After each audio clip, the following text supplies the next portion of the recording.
Awesome. I'm actually also. I just stepped into the backyard to throw the ball for Duncan for a little bit. Yeah, I think I like the long form, and it's helpful to stop somewhat frequently and come up with fresh ideas. Because like my desire is to have them already ahead of time, but that's just so horribly impractical and takes a lot more energy. Like if I try to plan a whole session, I just feel exhausted. But if I give myself some inspiration ideas and then run with it in the middle or during the session, I feel more refreshed. I'm enjoying it. I don't feel as pressured to try to with some sort of like plot line that enforce you guys to be railroaded through it. It's way exactly, because that's our job. We're supposed to get ourselves into situations we can't get out of. And you know what? This has got to be. I think this is why in Tomb of Annihilation I couldn't stick to the book rigidly. I was learning this, and also I was tired of prep, so I was trying to come up with things in the moment. Okay, also, Tomb of Annihilation is a brutal book to start on. Yeah, that was a hard one. So last night I had a dance a dance performance with the studio that I was at. Oh, really? And I was talking to two other guys that take lessons there. They don't take them on the same days I do, but they take lessons there too, and they're both into tabletop RPGs. Nice. And so awesome. we were talking. I told him, I was like, yeah. My Tuesday game DM, which is now my every other Saturday DM, like had never run a full adventure like out of a book before. He did like a smaller homebrew, but he'd never really tackled like pure D&D before. And he decided to do Tomb of Annihilation out of the gate. And like wow, Liz, that's rough. My bad, y'all. The like wince that they both had. Simon was like, ew! Like, that sounds like a lot. I was like, yeah, he did a lot of homebrew, and it was fun, but like I felt bad for him. Yeah, they definitely immediately understood the pain that I was describing that you had to go through. Well, yeah, there were a lot of other real life things going on at that point that made it a little bit more difficult too. Went through a lot of life changes over those 2 years. Good ones, some of them painful, but yeah, it was a lot all at once. I wouldn't have planned it to be like that. Okay, but back to our campaign, which is also not following the book because of the reasons we just talked about. Liz, while you are experiencing this horribly awkward day where the boss is like looking for you to stroke her ego all the time. What other woman? What's that? I said, what other woman's name did you call me? I don't know what you're talking about. You get me mixed up for somebody else? I'm just playing. Might be a trick. Yeah. She said Liz instead of B. She's just being obnoxious. Ignore her. Oh. I'm just naive. A strange gentleman walks in the front door. Let's change the tone with.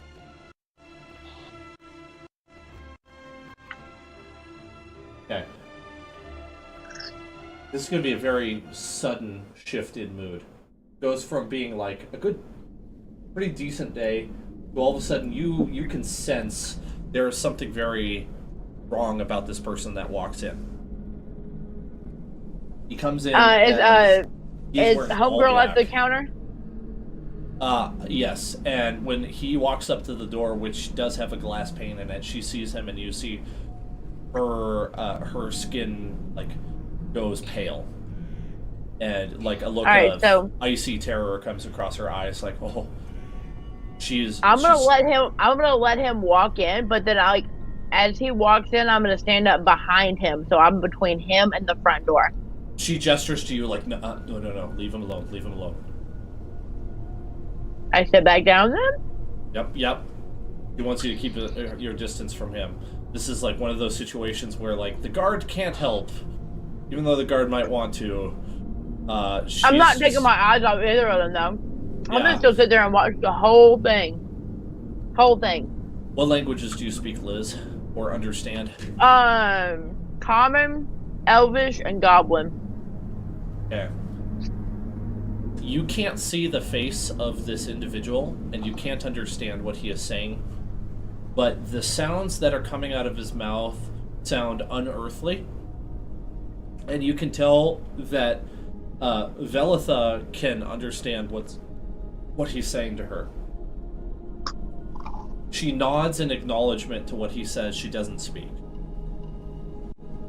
And I didn't get a look at his face when he walked in? No, his face is covered. You cannot see any identifying marks. He is mysterious to the nth degree. He wastes no time. He comes and says what he was going to say. The room feels cold and darker when he is here, and then he turns and leaves without another word, walking silently out the door. And you see the color come back to Velatha's face, and she gasps for breath after holding it for so long. The whole interaction takes about a minute, and then he's gone. Okay, before she can really respond to me, I'm just gonna go back to my little nail filing. And just working on my nails. Mm-hmm. Like, we don't gotta talk about this. She doesn't say anything, and she goes completely quiet for the rest of the day, and she packs up and leaves as usual. She doesn't even say anything to Thaddeus. I don't think Thaddeus is not even aware that what happened. He's still mad from what happened earlier. Could I just look for as he's leaving? Can I look out the window and see what direction he went? I know we're going a little back in time. Oh, the strange person. Yeah. Yeah. He turns down a couple streets and is very quickly lost to sight. Okay.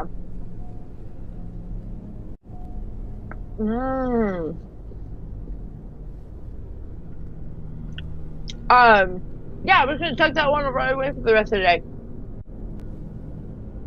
When you meet Geo, I'm not gonna bring it up with her. Are you gonna mention this to Geo? Really should. I will. First, I want to go. I want to go try and see my cousin who I got this job from. Had he been I guess is it cool to say he had been working as her bodyguard for a little bit before that? Sure. Yeah. Somebody in my family has been working at that shop.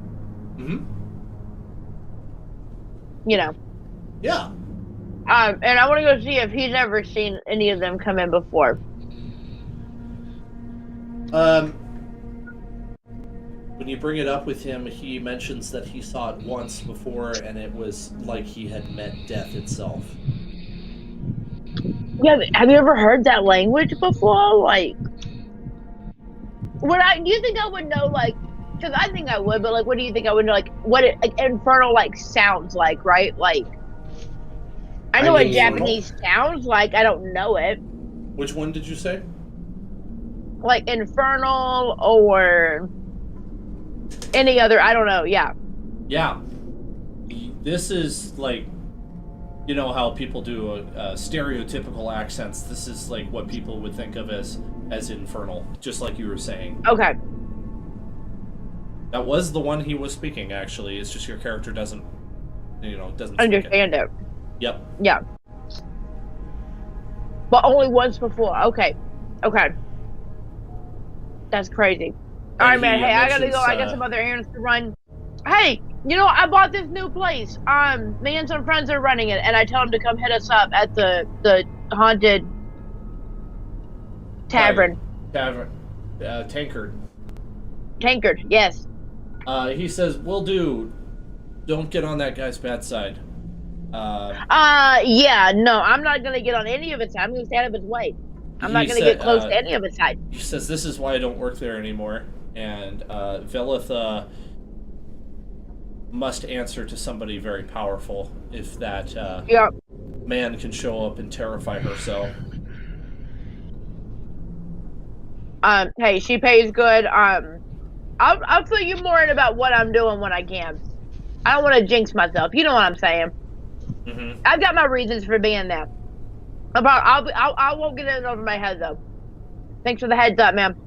Tell Pops I said hi when you see him next. Okay. And I go to tell my comrade, Gio.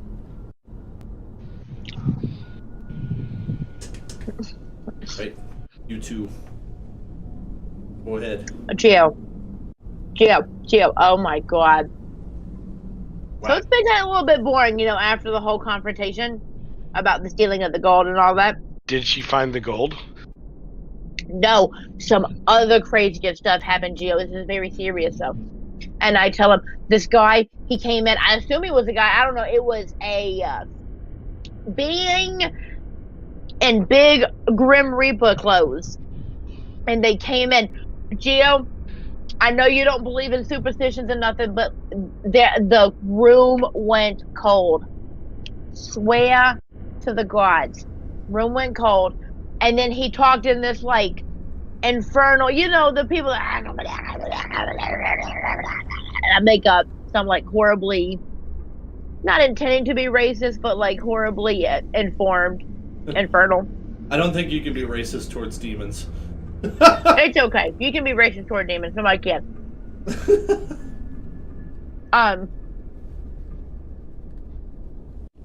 And look, this woman, she looked like the life was getting sucked out of her. She's answering to this person, him, them, that I don't know. You know, this thing. It can't even be living. I can't even say it's like, you know, nothing. It was the scariest shit that's ever happened to me in my whole life, Gio. And we went up against a mind flayer.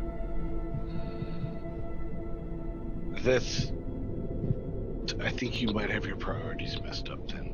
And she wouldn't even let me stop him from coming or leaving. Well, yeah, I mean, I guess. I mean, that's weird, but okay. More importantly, why did she not find the gold? I thought you were going to tip her off about the gold that he's been stealing. I forgot to do that. You forgot? How no, I mean, like, she knows. Oh, I didn't tell you about the whole fight they had! I forgot. That was this morning, too. Okay, so, like, no, she knows. She's finna fight him. She didn't find the two yet. But, like, she knows that, like, tomfoolery is afoot. She has to find that gold before he does, and it's in his office. Death itself walked in today, too, alright? So can you give me a second? Can you give her a second? Jeez. I feel like you're blowing this whole thing out of proportion. Death itself. That's what my cousin called it. He's seen him come in one time before, and that's why he said it doesn't work anymore, because she answers to Death himself. I'm not crazy. Right, because nobody in your family's dramatic or anything. No, this one's a professional one. Right, I'm sure. Yeah. His name is John Ralphio. I'm sure him and Chris.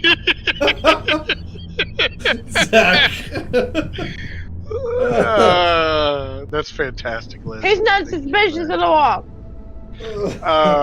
Yeah, I'm sure him and Christopher are both just the wisest, just key witnesses. Absolutely.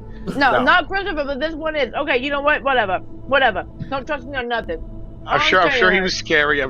But like the gold, you gotta find the gold. If he finds the gold before she finds the gold, he's gonna know something's up. Okay, well, I'll meet her first thing in the morning and tell her I found it when I was locking up. How about that? Or just say that you saw him acting suspicious. Or we go back and we take more gold. No, let's not do that right now. I'll say I found it when I was locking up. Okay. I told her I'll be keeping a better eye out. I would look for the gold too, so Okay. Well, don't tell her that you know it's gold, because we're not supposed to know it's. You're not supposed to know it's gold. Just tell her that you saw him doing weird stuff around where we hid the gold. Okay.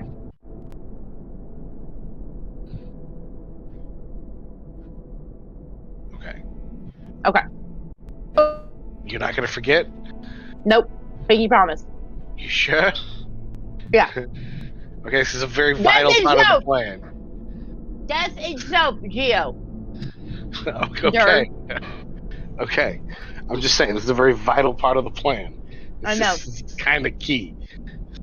First thing in the morning. Okay, great. Fantastic. I did not see the nimble right the entire time. Right. As far as I know, he's still in there. He probably doesn't go out very often, except for when he's like, firebombing places and stuff. Probably that's true. Is the little thing still going off? I check it, Dan. I'm assuming I check it periodically throughout the day, and it still goes off. Yeah. Okay. Yeah, it's really he's not very active. It seems. That's about what I expected. The other guy wasn't particularly like I'm sure he's like got a workshop or a setup or whatever wherever he's at in there. I'm sure he's doing stuff in there. But like as a nimble right, I'm sure he doesn't go out and about that much. Otherwise, he'd stick out a lot more and be like a known quantity. Yep. Exactly. Okay. Yeah. I wasn't expecting so much of the guard routine, but I'm kind of enjoying it. Are you saying you want to do it again for another day? Okay, one more day, because I have to tell her in the morning. Make sure you add another 20 gold to your pay. Thank you. Okay, yeah. And this will be the last time. We're gonna spring the trap now. Give me a second. I gotta inspire something to like tee her off with. Yeah. And I can't know it's gold. So grab some inspiration off. Give me 1 second.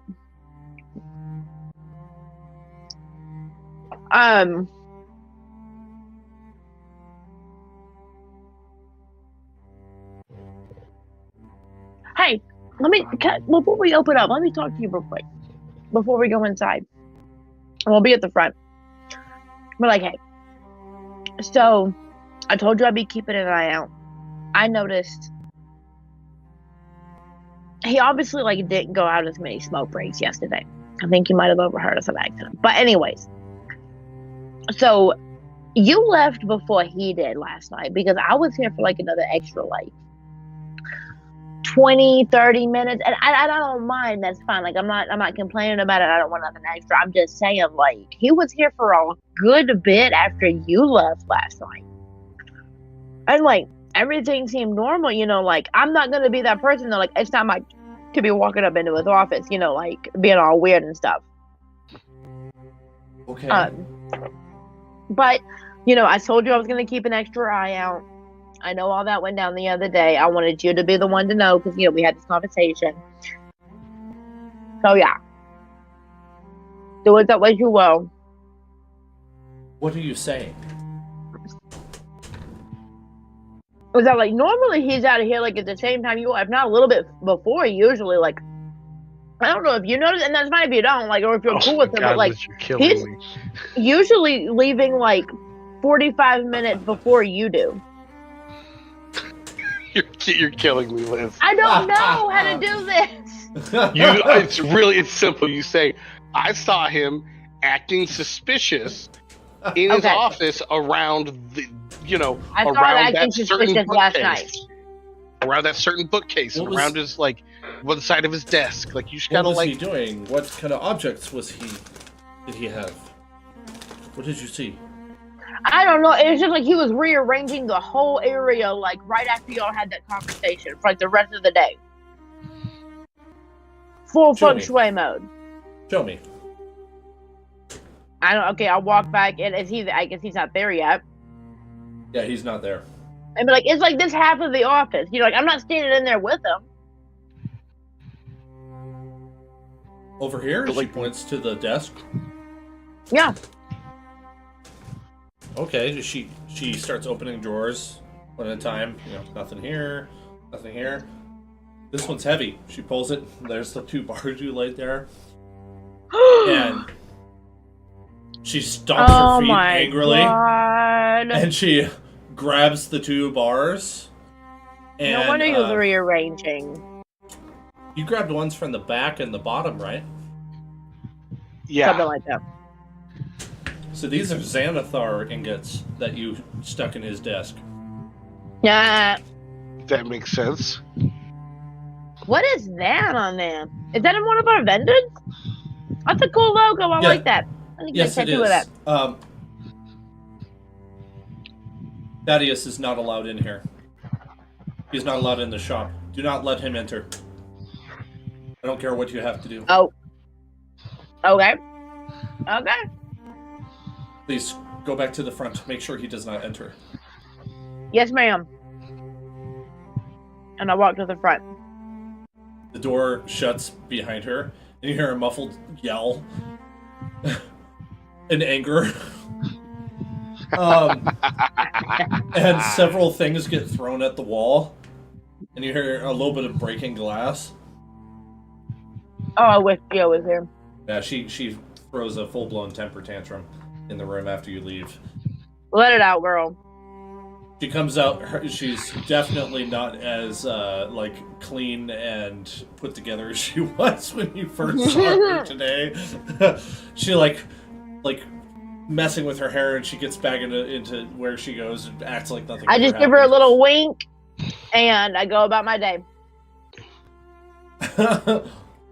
She gives you a little half smile, and then she goes back to what she's doing.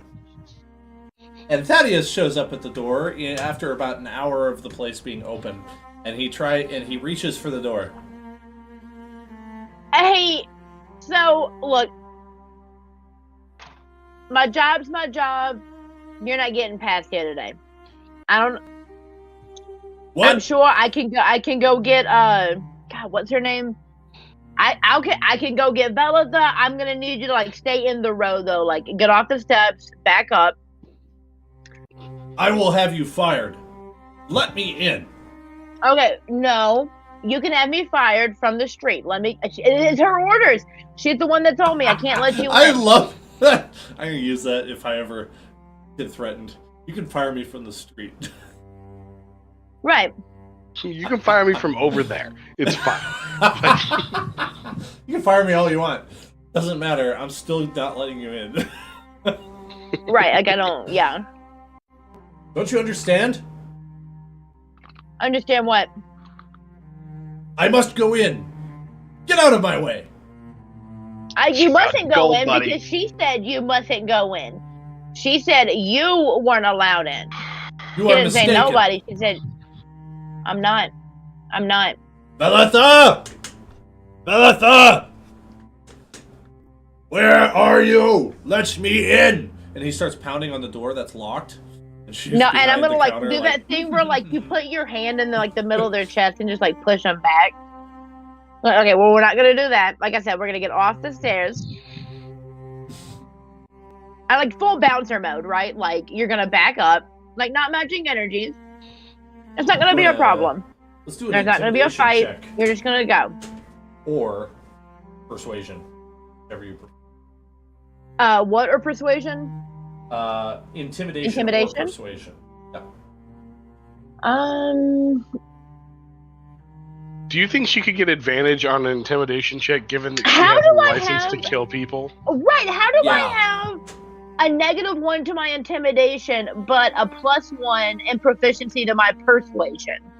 I feel I don't know what I did wrong with my character, but that should be flipped. Your charisma is low, but you have a proficiency modifier on your on your persuasion. Okay, I'm gonna go fix that. For right now, can I switch that to my in practice to my intimidation? Because really, character-wise, that should be how it is. If you want to permanently switch that, that's okay. Okay, thank you. I'm just gonna roll like that. Oh. You'll just have to make Geo your diplomatic, persuasive guy. So a 12 plus 1's 13. You get advantage because you're allowed to kill people. That's right, thank you. Oh, 17 plus 1, 18. Yeah, that Nice. passes. How do you want to tell him to back down? You can be as forceful as you want. You'll have Velatha's blessing. That's what I said. I'm just gonna like right in the middle of center mass, put my hand firmly. I'm gonna stay calm because I don't want to start a fight. I'm essentially going to like push him back down the steps and talk to him just very intently, like, "Hey, we're not doing this. You're gonna leave, or I'm gonna call someone. Like, I can watch you walk away. That's fine, or we can have an issue. Like, we can do this the easy way or the hard way." Combination of like position, body language, all that sort of thing, tone of voice. Oh, it's every just bit too of much it, for right? him. And he, I wouldn't say he wimps out necessarily, but he gives up and he leaves and he is very upset. And he looks at you and he yells something in Dwarvish. You don't speak Dwarvish, do you? No. No, he yells at you something that's probably like an epithet. Or something crass, I guess, in Dwarvish, like... I give him a good FU in Goblin. Because I know he's yelling. It's not hard to, like... It's not even in another language, like, you can tell someone's talking shit on you. You know what I mean? Right, like I don't speak Spanish, but I know what I'm getting cursed at in Spanish for sure. Right. Exactly. It's like, yeah, well... I for sure know when that's happening. To you, too. Right. Okay. You're able to go back to work with Velatha if you want.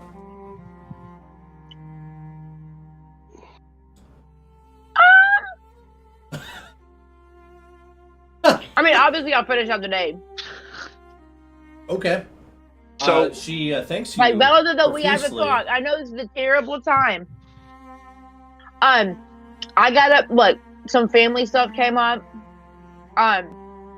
I'll give you someone to have on call when something happens. We can't assign anyone to you. I'm gonna have to go out of town for a few days, so okay? She says that's fine. It came out of nowhere. Like I said, Benny, he's gonna be on call. He's on retainer for you. He can't be stationed here, but like if something happens, then you know how to reach him.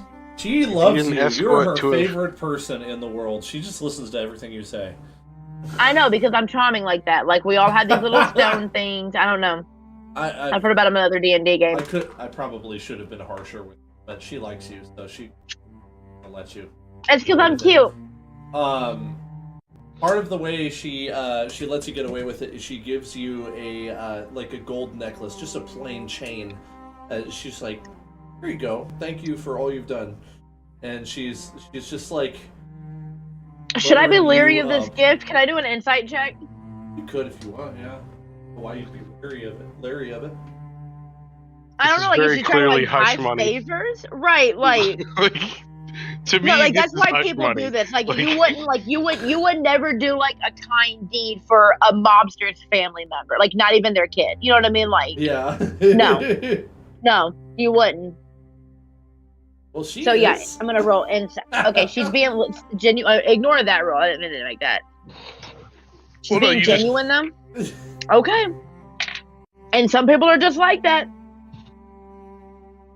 This is beautiful. I know exactly what outfit I'm gonna wear this with. Thank you. It's like you can see the future. You know, I needed this weekend. It's worth like 20 gold pieces in value. Okay. Jesus' actual height and weight and gold.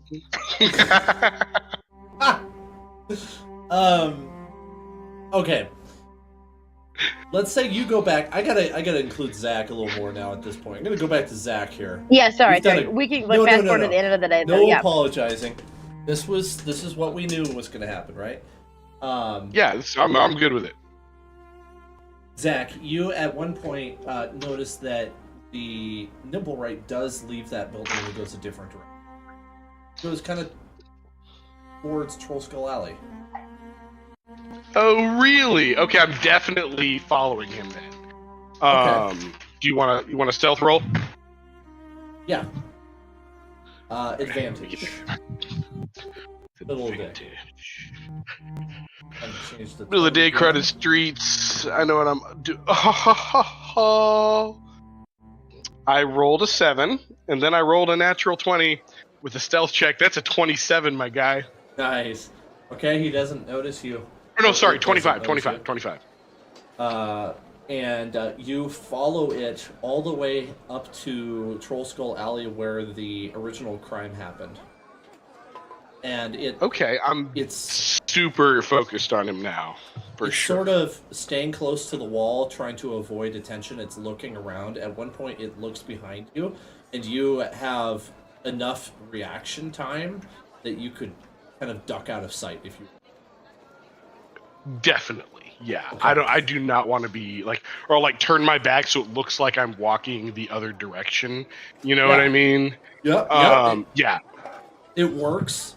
After a few seconds, you kind of get a chance to glance over your shoulder, and he's back walking the direction he was. Like, it's okay, the coast is clear. And you see him go to the position that he was in when that you heard described from the witnesses of the crime, of the fireball. Mm-hmm. And you see him bend down and, get on his knee and start inspecting the ground where he was standing. Then he gets back up, and he walks over towards the building that had burned, kind of keeping his head down a little bit so people can't tell that he's a nimble-right. And he goes over and he starts inspecting the charred remains. Now, this is a week later, right? It is a considerably a long time after the crime, but he has now gone to revisit the scene. Okay, I'm going to take very detailed notes on what I want to get as close as I can as part of this because I got a disguise kit. I'm going to my cloak, which is normally kind of a medium gray, very common. I pull that off, flip it inside out, and now it looks like a browner, also common colored brown cloak. So I put that on, so I got a different cloak color, and I'm gonna try to sneak on up and get a little bit closer to try to figure out what is he doing? What's he looking at? What specifically? I want to walk up to that spot where he was looking before, investigate that, and then get as close as I can to watch him investigate these, the remains of the building. So, yeah, whatever rolls I need to make for that. Well, I think probably a relatively easy investigation check for searching that one spot where he was standing. Investigation, that's a 12. Okay. It seems like he was trying to find something, but it's not there anymore. So he gave up searching and he moved over to the scene of the explosion. Perhaps maybe he's looking for answers there. He's searching through the rubble, not moving it necessarily, but looking around to see if he can find something on the surface of it. He's doing a surface scan. Okay. Then I'm just gonna try to get as close as I can. And what I'm specifically looking for is, does he step in there? Does he try to interact with anything? Does he as you know how you kind of move your head a little bit as you're looking for something, then when you see it you just kind of stop and laser into it. Does he do that in any particular direction? These are, you know what I mean? These are the things I'm trying to perceive. It happens a few times where he's looking around and then all of a sudden he stops. He looks really intently and he gets a little bit closer and moves on to the next area, and it repeats several times over. He's scanning with great precision the wreckage of the building next to the residence that housed the couple that you spoke to the first time when the crime had happened. You remember they told you about what happened? And the wife said, well, there was some sort of a metal man over there. Mm-hmm. he is searching next to their house, and then he gives up searching the rubble, and he starts moving towards their building, though he's going back. Not to the front door, to like where a back door would be. I'm definitely following him. I'm 100% following him. Like, one, I'm not going to let him just run in there and kill the nice elderly couple. So, like, that's not going to happen. Is he... Or how close are you getting, I should ask? At this point, as close as possible. Like, if he's, like, heading around their back door, I want to be, like, around the corner of their house. So, like, the second I see him, like, kicking the back door, I'm like, all right, cover's blown, we're going in, I'm going in after him, type of thing. Okay. I'm gonna employ some form of a map here, just to make this. It's gonna be a blank.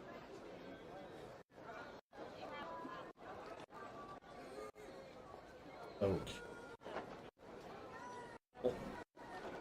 Beatrice, did you want to be heading back to Pearl Skull Alley while this is happening?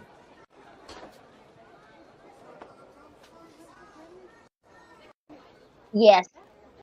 Okay. Then I would say with very quickly because I have so much to tell him that everything went as planned. A few minutes of walking, you're probably getting close. And his device was flawless, and yeah. Yeah, this is the same neighborhood as where your place is. So you could, if you were paying attention, you might see it go down. Sort of building a little neighborhood here. Okay, so the square where he was over here, where that circle is. That's where the Nimberite was when he was looking for clues. Then he decides that that's not necessary, so he starts going down this way. Mm-hmm. And the back door is right there. So basically, I'm gonna be here while he's moving.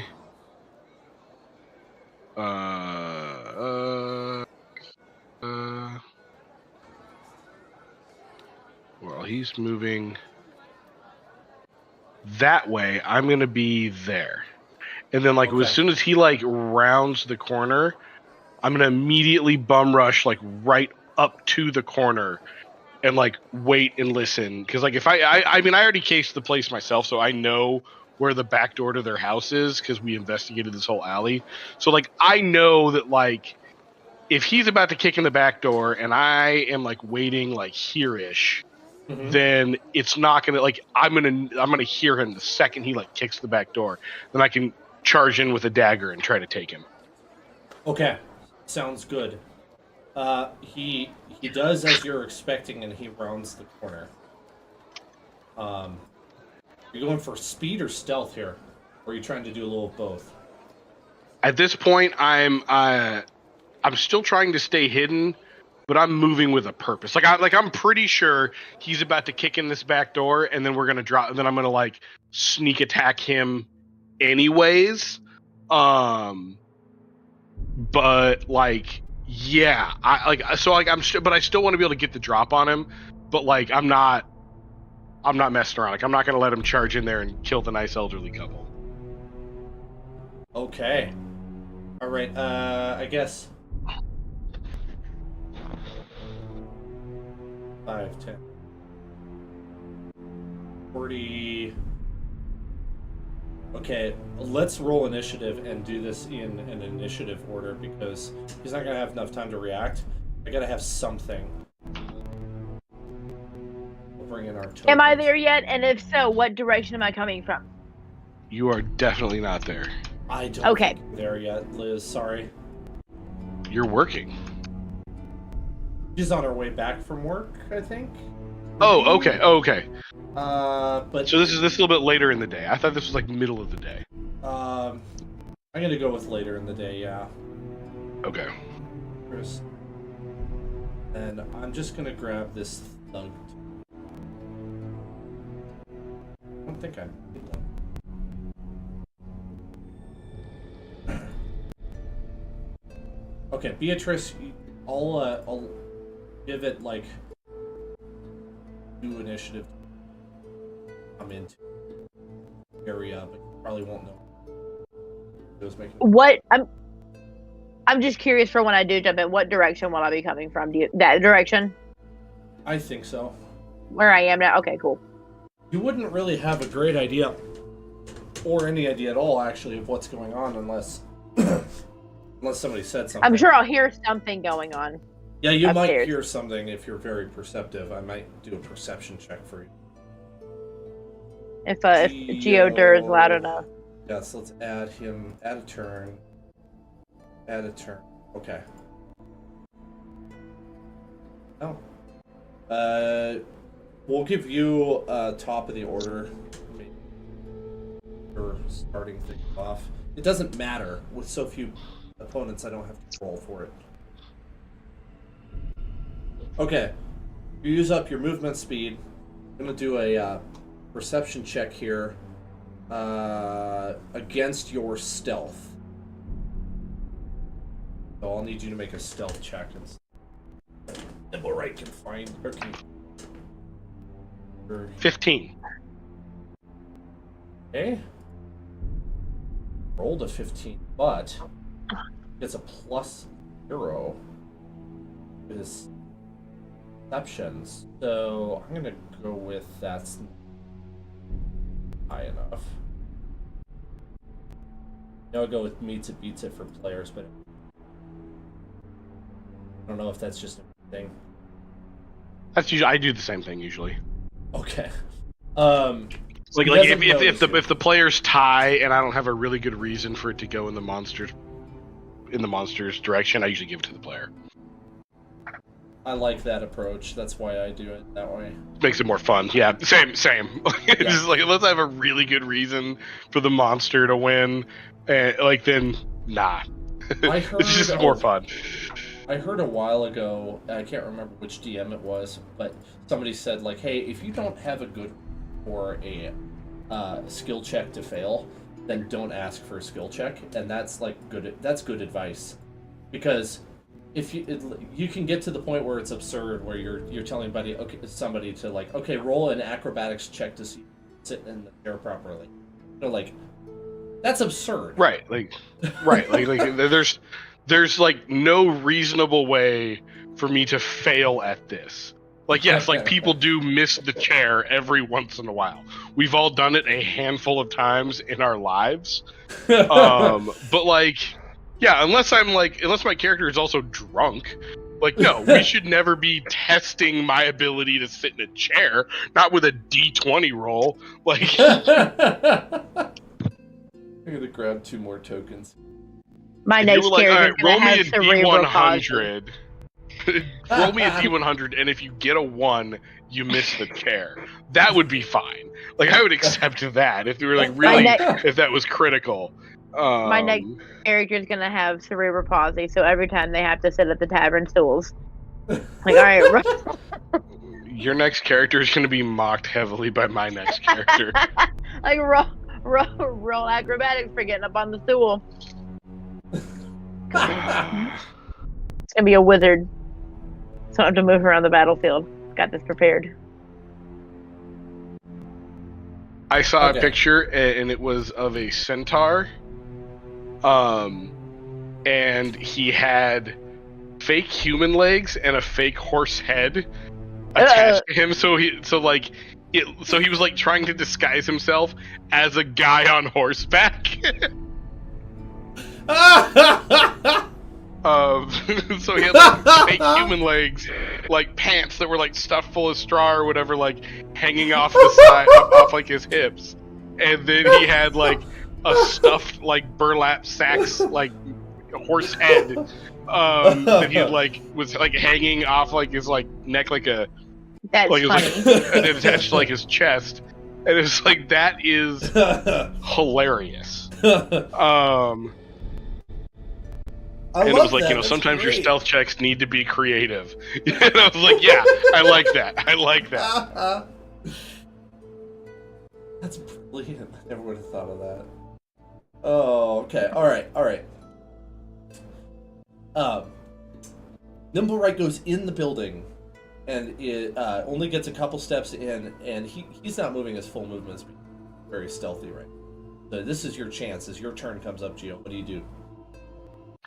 5, 10, 15, 20, 25, 30. I would like to come up and like I've examined the other Nimblewright, like the one that we assume made him.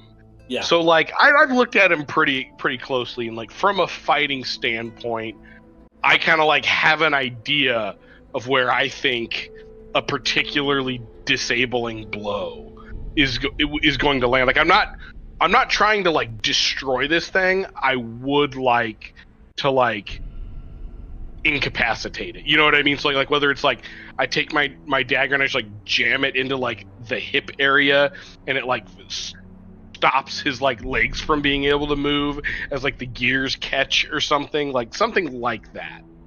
You're pretty sure that like, if you did like a diagonal downward sweep on like the clavicle right here, that it would sever the head, and the head would still be awake and like conscious, but the body would crumple to the ground. Then that's exactly, yeah. I'm just coup de grace, just take the head right off. It makes quite the clatter. It's loud as steel impacts metal, which is fine. That's not problematic. And the head pops off and falls to the ground. And remember, they can't speak, so it doesn't say anything vocally. But the body kind of convulses for a moment and then goes still. And the head is like kind of moving a little bit. It can't really move like a normal head would, but its eyes mostly are like looking at, trying to figure out who its attacker is. How heavy is this thing? The head or the body or all of it? Like, could I throw the head in a burlap sack and like grab one of the arms and drag this thing down the street back to the haunted tankard?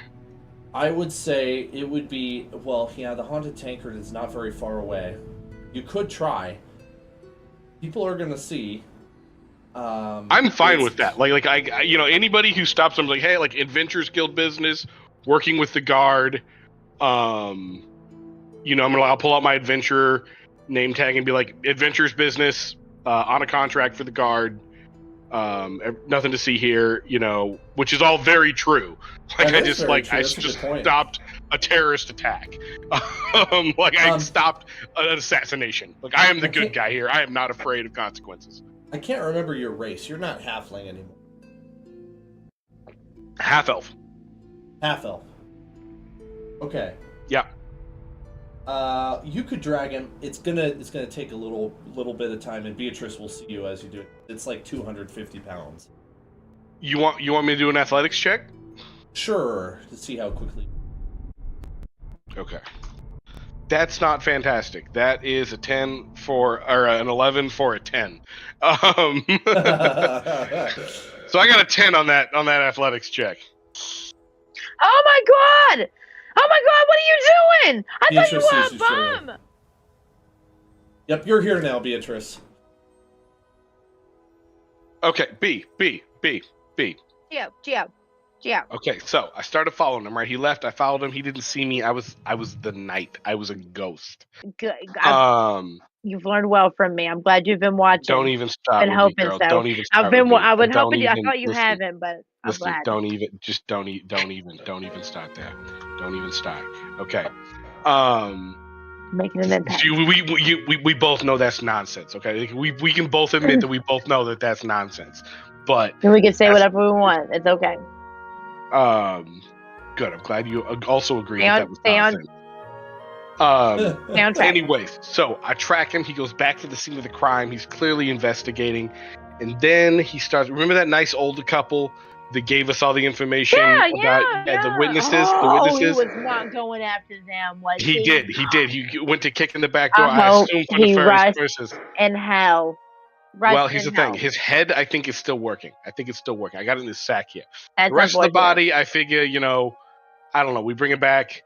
Maybe the Nimblewright that we have working for us can, do something with it. Maybe we need it as evidence. Either way, like I feel like we got the guy. This was the guy that was described by the witnesses. He returned to the scene of the crime and attempted to silence said witnesses. Like we got the guy. We got the guy. Okay, like did you actually like see him trying to hurt them, or did you maybe jump the gun a little quick, a little fast? I mean, I stopped him after he started committing a crime. Okay. Like, he kicked in their back door. Dan, did he have a weapon out? He had some form of short sword. Yeah. Yeah. So I wonder though. I mean, crazy story. Yeah, let's go take this all. Let's go take this all back to the benefactor. No, this is for the. Oh, we have so many jobs going on right now. We need to hire an assistant. We need to hire somebody. Keep all this Rizzy's standing out by the back door and he sees you and he comes over and he just picks up the whole thing and carries it inside for you. Thank you, Rizzy. I missed you today. And he says, I missed you too.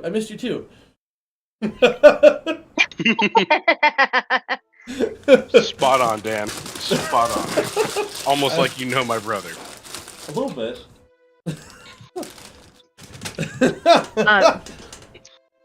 And he just kind of stands there with it in his arms. She's like, what do you want me to do with this thing?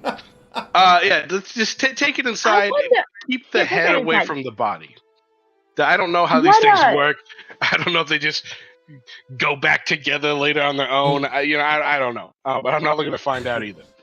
That's just crazy. Like, I have so many questions now that we have. I'm like, okay, so like, you say he didn't go anywhere for days because you were staking him out for days. So like, why did he leave his place, his spot, right? Like, why did he leave today? Why didn't he go right back to that people's home? Because I remember, like, I almost had forgotten about him because, like, we had wrote it off as like just another one of the many random victims of a possible terrorist attack. You know, like that's what terrorist attacks are supposed to do: bring out the random people. You know, but maybe it wasn't random. Maybe. Well, I think he was going. I think he was going back to silence witnesses. Right. That's what I think he was laying low, and then he went back to take out anybody that saw for sure what happened. Were there? Like, I could be wrong. Like, markings, like brandings. I mean, you can look at him. He's right here. Okay. I'm gonna set the body on one table, and then because Gio does not understand how these weird magical constructs work, he's gonna put the head on a different table. Like he's worried, like if the head touches the body, it'll like come back to life again. It's like, nah, keep them separated. What is some like weird thing that's connected by like these wire things, and then like blinking lights go off and tell the wires what to do, and like that connects like the head to the body, and then it can like store information. And B, I like you. I really do. You've got to lay off of the halfling leaf, okay? Like it's not during the workday, okay? Not during the workday. I'm sorry. You're right. You're right. And he says something to the around the lines of, statistically, it's more likely that you would run into something a different form of construct than one of these. I'd say the odds are probably 1 out of 10,000. There's a 50% chance to everything in life. Either it is or it isn't. Don't ever tell me. Moon's like, statistically, if you don't shut up, I'm going to smack you. Right. Statistically, the back of my hand is going to find your mouth. So. They actually, while you were gone, they discovered that on the other side of the building, there's a dumbwaiter, which is like an elevator for, right? So you could, like, lift it up to the top floor to the workstation. It turns out that Nim has been using the upstairs already to set up his workshop like you suggested he should. And he has made great use out of that dumbwaiter as he has been going around collecting garbage and things that have some use. Oh my god, we moved in a water tenant. Dan, you son of a gun. And Moon says, you should probably come see what he's made of. I have a cousin who's a hoarder. Not cute. I'm sure it's fun. We gotta nip this now. They're geniuses, they are, but like the others help you get the rest of the Nimble right upstairs to shop, and you find up there that Nim hasn't been able to find enough brass, so he hasn't been making things out of brass. He's been making it out of like the wrought iron that he has found in the outside that he collected, and brought inside, and he's been like, not like he can't weld things, but he's been like doing the closest thing that he had in. I'm failing to think of how I would.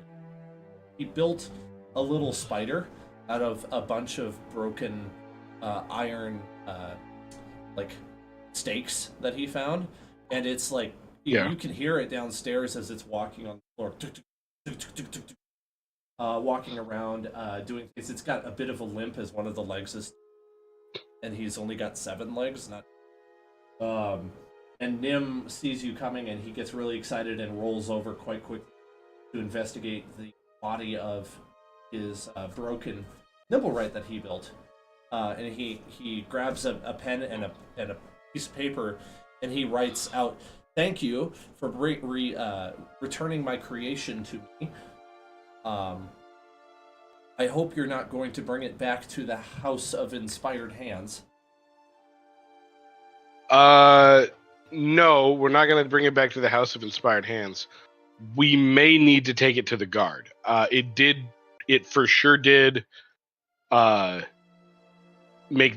perpetrate the attack, and I just stopped it in the process of what I'm pretty sure was killing the witnesses to his crime.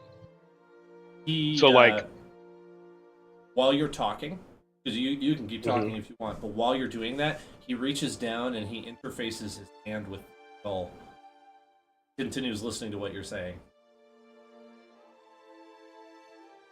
I really hope that's not what I think it is, and then they're going to transfer consciousness. That's terrifying. I hope that's not the case. I'm definitely like, Rizzy, get the big stick. What are you doing? What are you doing with your hands? Like, Rizzy, get the big stick. Like, just in case. Rizzy, lock the door. Rizzy, lock the door. He lets go of it, and then he resumes picking up the pen and paper, and he writes down that this is the Nimblewright. He has seen the memories from inside of it, and it did set off the fireball, though not quite as you may have expected. He had a projectile weapon that went awry, and one of the Zentarum had a necklace of fireballs, and the projectile hit the necklace and set all 8 of them off, causing the 8th level fireball. It was not that the Zentarum set off the fireball. It was a bit of an accident, and that the Nimblewright wasn't targeting the beads. He was actually trying to kill the Zentarum, and then the explosion happened, which killed the gnome. And before the gnome had nothing to do with it all along. Before the Nimblewright was able to get away or get to the gnome, a crowd gathered. He tells you that the instructions that the Nimblewright had was to assassinate the gnome and steal whatever it was carrying and bring it back to a specific. Now, and we know that the Zentarum they're after a book, right? And did we get the book, or did the Zentarum get the book? The remaining Zentarum that survived got. Okay. There is an answer I need to give. Who hired him? That is what I'm actually trying to get, because I forgot what it was. Lady Growlhund. This is one to write down. Gralhund. Lady Growlhund, huh? Nim then goes back to his speech, and he says to you that it seems odd to him that Lady Growlhund would get to erase the memory from the Nimblewright of its owner. That ownership had transferred. It was no longer Nim. Nim's Nimblewright, it was now Lady Growlhund's. That must have been an oversight on her part. How did ownership transfer? He's not sure, but he does know this, that Lady Growlhund gave the Nimblewright a map with a location to go to and a description of the gnome target. So she somehow... And the specific instructions were, kill it and take what it has and bring that back to me. Interesting.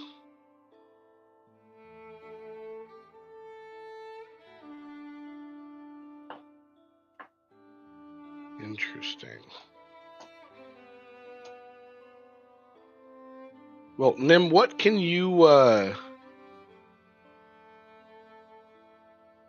can you fix this one so that it's not gonna attack us? He nods energetically and he immediately gets to work. Does this one think like you think, or is it more just like carry out tasks? Like Nim is a bit unique. Right, so like this one is more like a droid that is like fresh out of the box and has not developed a personality yet, and Nim is R2-D2. Yeah. That's a great metaphor. Perfect. Great. Yeah, but hey, cool. Nim, while you're at it, do you think you could program this guy to be like bartender / barback help, but also retain some of those ninja skills in case things get out of hand? Get dicey. Yes. In case things get dicey. You can upload the bartender with heavy crossbow program.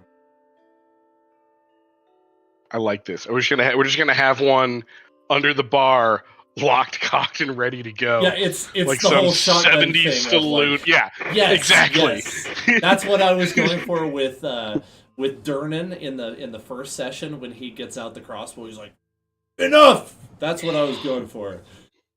Yeah. Yeah, he's definitely going to have a little chopped down, shorty, heavy crossbow. Son of crossbow. Booger gun. It's a tri-shot crossbow. We'll go with that. Since he's a Nimblewright, you could build one into him that just like he lifts his wrist like Iron Man, and just this tri-shot hand crossbow comes out of his wrist, and he fires little darts. I love this. Absolutely. We are totally getting a bartender / assassin droid. 100%. Can we name it Mando, please? I mean, he's gonna need a cool name. IG-88. Not the name of the... That is the name of the most notoriously successful assassin droid in Star Wars history, yes. Well, so much so that like they even though he was like became sentient off the bat. In fact, actually, most people don't know this. There were 4 IG-88 droids when they were first prototyped, and like for whatever reason, just like woke up fully sentient, full personality, murdered the scientist, and then uploaded his personality into the other 3. And so, like for a while, there were 4 IG-88s all working like together on like for common purpose, using the name IG-88 like out in the galaxy, and then 3 of them got destroyed, and then eventually the last one got destroyed. Wow, that's cool lore. Mm-hmm. You might not want to create that. We don't want to create that. We're not looking to start an Asimov cascade. But one of the rules is that it can't turn against its own maker. The stupid rule. Okay, you got. I want you to figure out what you want to do. I'll be back in just a moment. Okay.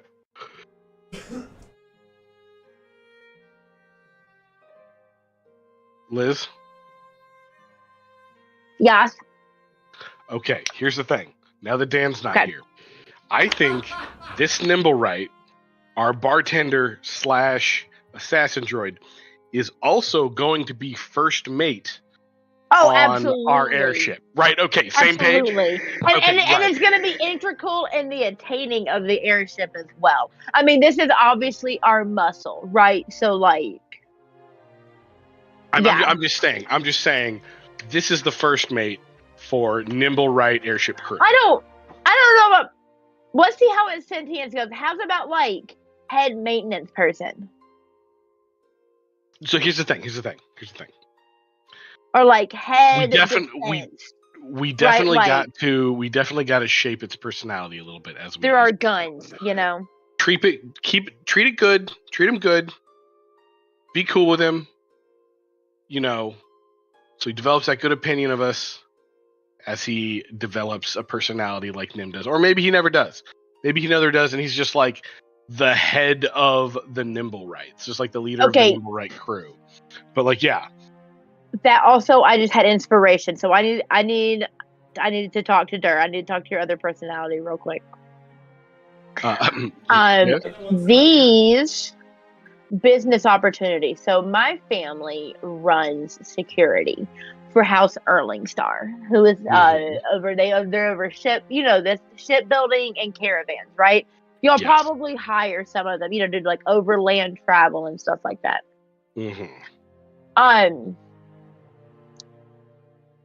I bet, and it's a gamble probably, but I would put money on that you could work with my father to get like a little like unit of defense automatons to run like security. You know what I mean? Like, I don't want to put us out of a job, but like if each of my families, like, so like all of us essentially, like, my family runs security, like your people at the landscaping company do landscaping crews. If they had one of these, we would be unstoppable, business wise. For your whole family. Let me take this even further. I'm gonna take this even further. Well, we got the R&D. You just gotta have you know what I mean, like. Right. Listen, here's what I think. I think we go to your family, and I think we go to my family. Yes. And I think we pitch. Yeah. We pitch this, and I imagine this. You're always gonna need the know-how of a skilled bodyguard, right? Right. You're always gonna need that brain. You're never gonna replace that. But what if you had one person bodyguard with 3 of these as your backup, as your muscle? It's perfect. Oh, absolutely. Oh, and then you could have even more teams because there's only one human. You know what I mean? Like, you don't really like people. You know what I mean? Exactly. You have one mortal person. You have one mortal person and 3 cold running bodies. the crew, and three of these. You could dramatically. You could build an army overnight. And honestly, your family needs them too, because look, it's not people aren't gonna steal. They're not gonna steal like the fabrics necessarily. No, the money you have on the carriage coming back. Absolutely. That's it. And I'll tell you, that's the money spot. You would be surprised how many people would try to steal. We've been getting into these. I could see it. Very expensive stuff. I probably wouldn't. You're right. I wouldn't be surprised. I wouldn't be. I've run those security caravans. You know what I mean? Like, yeah. Right. But I just know that, like, the big attack, they're going to come, like, on the money on the way back. That's what we're always worried about on our runs, Yeah, that's why. That's why we use the bank so much. Yeah. I think we can do this. I think so, and honestly, in the future, yes. I think this is how. Like, one, we got to work with Nim. To like crank out some prototypes, right? Which means Nim needs to be the first mate on the ship. Nim needs to get out of this tavern. He's not meant for a tavern. He's bigger than this. This is true. I think we should talk to Nim about this role doesn't fit. Yeah, about being first mate on our eventual airship. And then once we get this bar off the ground, right? Once we get this bar off the ground, our next goal needs to be putting together enough money to get Nim the quality. I'm not talking like trashy found. I'm talking quality materials, the brass, the tools, and what he needs to put together a couple of security prototypes. And I think we put together a pair of them. We show them to your family. We show them to my family. And we say, hey, like these, we can build you these for for a profit. Like we're willing to build you these, customized these for a profit, and then we use that money to finance the airship. Meanwhile, Nim's just getting better at building these things. So then when we finally do get our airship, we can say, all right, build us the crew. And he's going to have so much experience from trial and error and all these other ones, all the custom jobs. This is my plan. I think it's a great plan. I agree. We'll market to the noble houses too. Frankly, each one of their families is going to, sorry, go ahead. We probably need to get back on it. But yes, so many frankly, the best plan. This plan is better than every other plan we've had. It's a flawless plan. It's a flawless plan. We've worked it out. It's gonna go perfectly. Frankly, I'm not even worried. So yeah. I really like hearing these fun. Yeah, no, I think this is perfect. Yeah, let's go talk to Nim. Did we already have a conversation with Nim about Nimblewright Skyship crew? I think we did. Yes. I think he was excited about it. Yeah. Okay. And we've completely sprung him from the Cult of the Hands, right? Whatever it's called. Yeah. The House of the Inspired Hands. Yeah. Yeah. Okay. Yep. He is free of them. He is your problem now. Yep. So I think we should go back, talk to Nim, and I want to officially offer. I want to pitch this plan to him. As a partner here, like we're gonna help him get the materials he needs to build more Nimblewrights. We'll help him market, and then we'll use that money to get us a skyship that we want him to be first mate on. We want him to be first mate on the skyship, and he can customize the crew and have a small workshop on the skyship itself. And as part of us cruising around going on adventures, we will also try to score good materials for him as we go about it, because it sounds to me like this guy's whole purpose, if I'm reading this right, is his whole thing is he just wants to expand his craft, essentially, right? He just wants to build more stuff and try out new ideas, right? Yep. He's I'm living vicariously through Nim. Yeah, no, I absolutely get it. I 100% get where you're going from here. So we'll just you'll be our ship's engineer.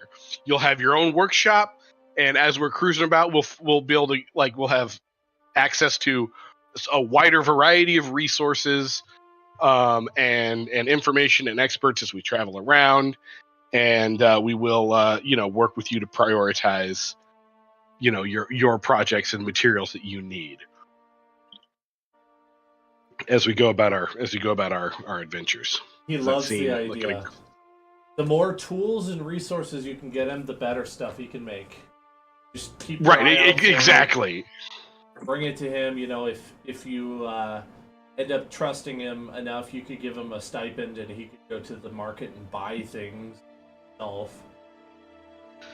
So we got to get this tavern off the ground, which is why if you can get this guy to help out with that, as far as being able to pour drinks and run and drag up a barrel or get something from the tap a new keg, that kind of stuff. That'll help us generate money. We can use that money to get you the materials for prototypes. of this guy. Let's think about kind of build him specifically for security purposes, right? And we're going to market these to a couple of trustworthy noble families that we know. We don't want to just sell these to anybody. As we've seen, they can very quickly be used for assassination and all kinds of nefarious things. So we want to be careful about who we sell them to. But we'll sell them to a couple of trustworthy families, and then we can use that money to get this airship and all go on adventures. And I promise you, I want to see the cool stuff you can build. We'll even I'm also perfectly okay. I'm sure B will be too. Perfectly okay with you modifying the airship as we go, and just doing upgrades and just generally perfecting your craft. I want to see where you go with this. We're gonna start your maintenance career. Yeah, your R&D career.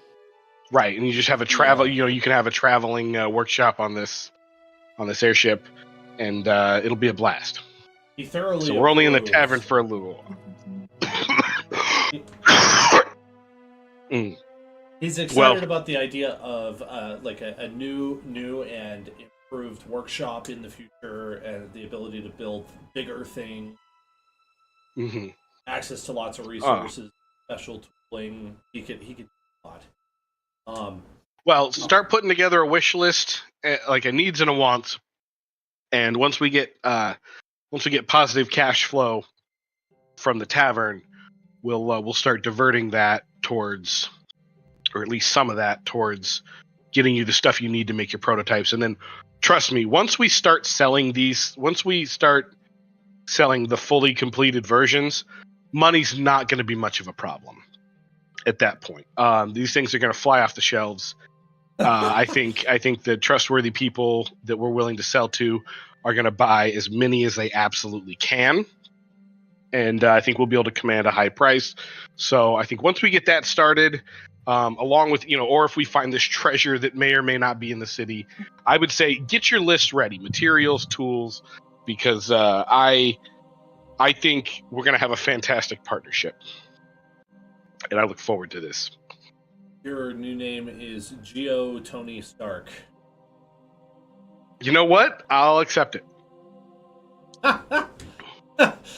Yeah, absolutely. Really, this is more like Batman, because at least Tony Stark was the genius.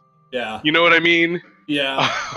I've more just found a genius that I am supporting. So there's a lot of it's more Marvel and DC references in this campaign already. What can I say? It's working out. There's a couple things that I think might have gotten missed in the excitement. You're owed money. Who owes us money? The police do. Does the city still owe us money? Yeah, they still owe you money. The fucking pigs. You need to go. Need to go collect. It's not their fault. You haven't gone back to collect yet. Oh yeah. For this job specifically. For this job. Yeah. Yep. Yeah. Okay, well, I'm gonna go do that while we're out. Yeah. Let's go. And we can fully explain this machine was co-opted and used to attempt to carry out an assassination. The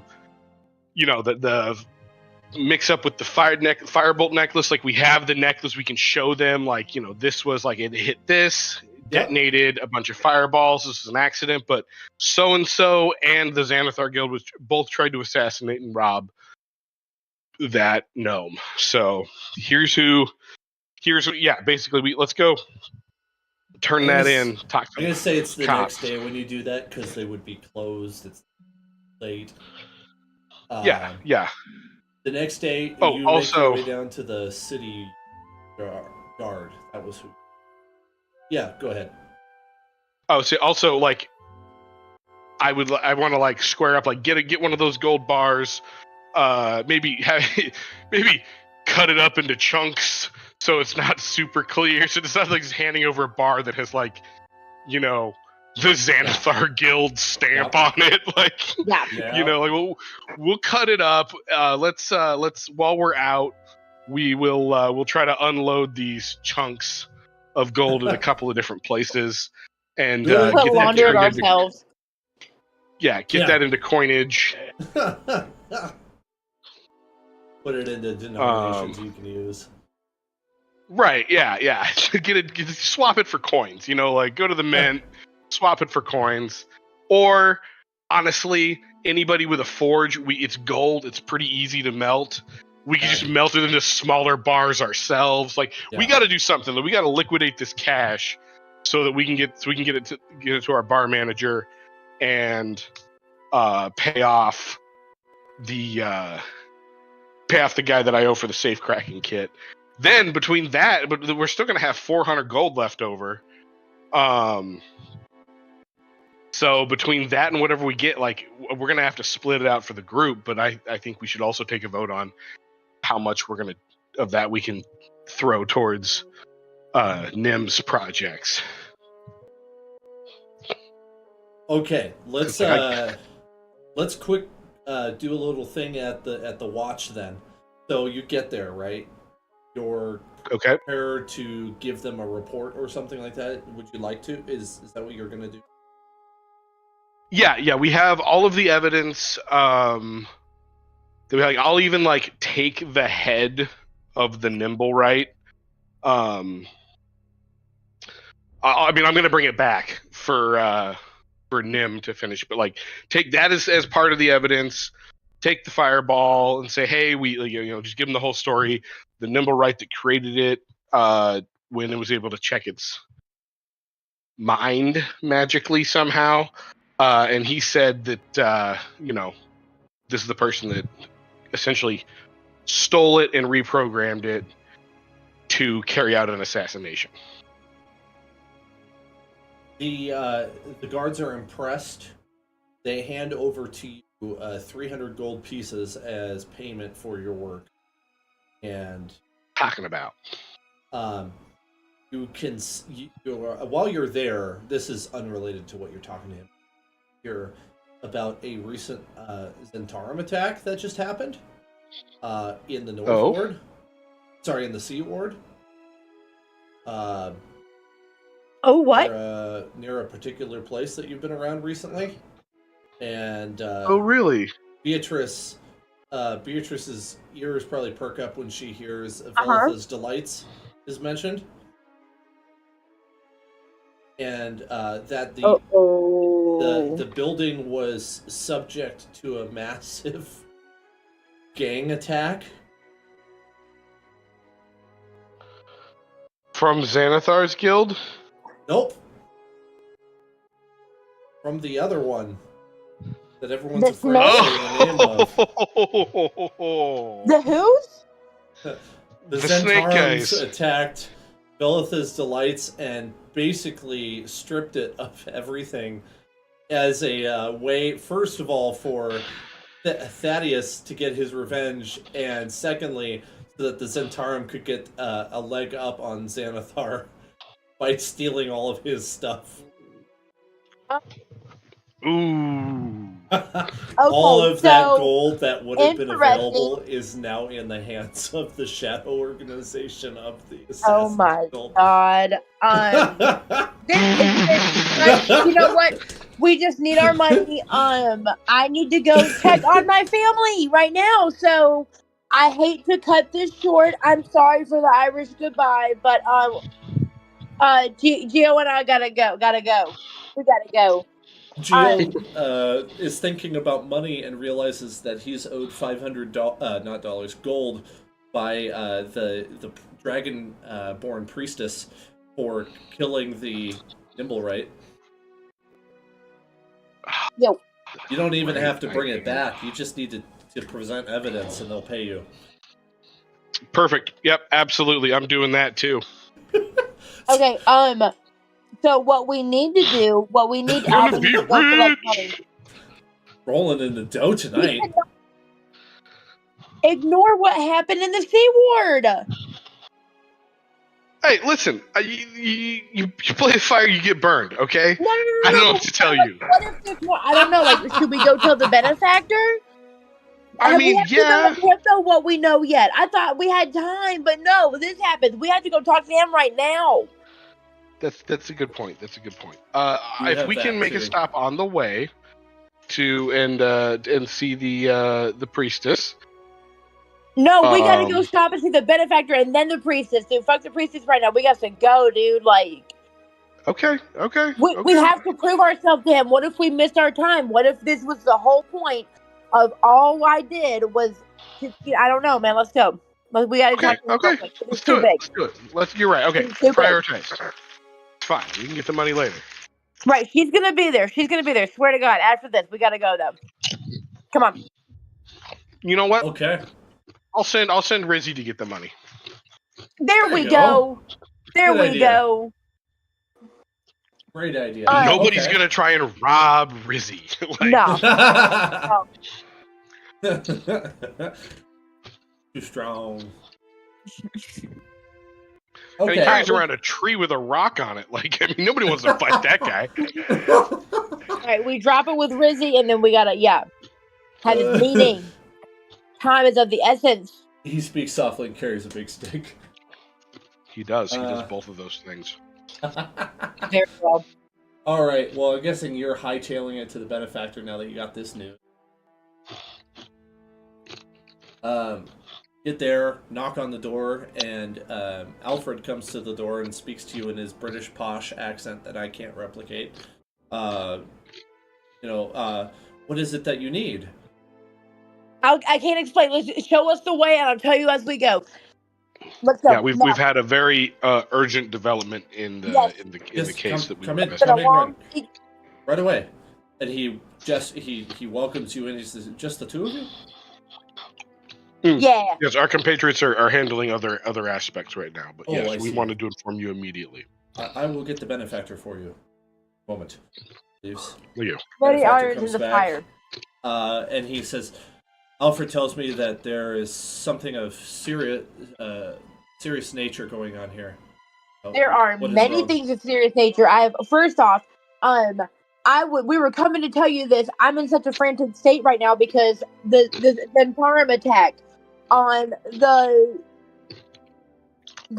Velatha's delight, which I didn't see coming because we actually, this shouldn't be surprising because we just stirred the pot there. Anyways, B, you're the absolute worst at communicating information.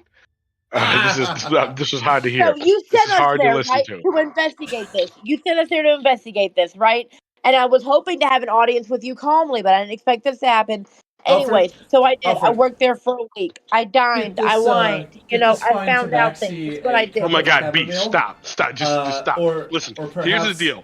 They were definitely being shady. They were both, her and her bookkeeper were involved in a plot to, we believe, either launder money or act as the bank for the Xanathar, or the Xanathar Guild. Death itself popped in and visited at one point. The actual Grim Reaper. We think she's being dramatic. No, I'm not. First of all, I asked Alfred to go get you something to help you relax. You seem a bit upset, and Alfred says, I looked for some. I looked for something that would help settle the nerves. I hope a cup of spiced wine would help. And he presents it before Beatrice. Of course. Thank you. There's this herb called Midol. I found it helps a lot. You know what? That's not even funny. Okay. It's hilarious. Because it doesn't exist. Doesn't help with anything. So I tell him about that, and then the fact that we found these gold bars, and they're definitely working for someone. I overheard all these conversations. We stirred the pot some. We might have stirred the pot a little too much, actually, because a few minutes ago, I guess however long it took us to get here, right before that, I found out that the snakes have laid siege to the shop, attacked it. They robbed the shop, and we're pretty sure that it happened because and there's we framed lot of stuff to rob. Gio, we framed the stuff you copied. Oh yeah, I'll show him the notes that I took. I'll show him like the rubbing of the gold bars that had the various stamps in them. And I'll say, we as a ploy to figure out who was involved in what, we made it look like the bookkeeper was stealing. He ended up getting fired, and we're pretty sure he ran to the snake crew and tipped them off about the location because they just robbed the place. A lot has developed in the last week, I see. Yeah, but I mean, they were for sure up to something. Like, we figured that out. Are you, if you're saying what I think you're saying, you found out that Xanathar has been funneling money through an expensive curio shop. You spent a good amount of time investigating the money laundering. You framed the bookkeeper, even though both the bookkeeper and the owner were involved. He got fired and reacted out of revenge, and now all of Xanathar's money, including and Velatha's money, is now in the hands of their arch enemy, the Zentarum. Is that correct? In many more words, but yes. Well, you gotta understand. We framed him. We framed him. Like, he does this. He's like, oh no. Oh. First of all, I'm not upset. But oh no. Well, it's not my best moment. He's like, it's not your fault, but this went poorly. We'll get it back. We'll get it back. Yes. I'm afraid that sort of cash flow may not be a big priority right now. There's other stuff we gotta do. But cash flow into the Zentarum is a serious matter. It should be addressed. That is definitely problematic. And you know what? Maybe we can't because that's the Zentarum to guard. You're right. I'm crazy. Well, you see, they should have done better. Well, I've spent a great deal of time and effort trying to undo the Zentarum, and they seem to have just had their resources bolstered by recent events. It sounds like it was a considerable amount, too. Oh dear. It was a lot. It was so much. I mean, I am thankful it is no longer in the hands of Xanathar, but I'm sure not improve the situation it might actually. Okay. This is not your fault. I think we might need to continue working together to resolve this. At the moment, I don't know what we're going to do. I'm going to need to spend some time. I have contacts in the Lord's Alliance. I will speak with them, and we will get something. We'll figure something out, and I will be in contact. That sounds fun. I'm sorry. No, we were coming to tell you today. It was just going to be a little bit later today. Don't apologize. It was out of your hands what happened after Thaddeus stormed out of there. Whatever's been going on has been happening. They've been at it for a while, I think. This isn't new stuff. Please, okay. There's one thing that interests me, however, and this... Who is this evil figure you speak of? I don't know, man. And I tell you, he doesn't believe anything I say, so don't listen to him. But, I'm not playing. I know I'm dramatic. I'm not dramatic about any of this, guys. I don't know. I don't know how to explain it because it was so terrible. Death itself walked past me. And, the only reason I'm here is because it just chose to not bother with me that day. Okay, can we pause for just a moment? The note-taking stopped. I want to address it. Okay. I think I actually met the maximum. And have to start a new one over. Nice. Nice. New record. So I'm gonna just take a second here and work on that. You might not be able to hear me for a portion of it. I might not be able to hear you.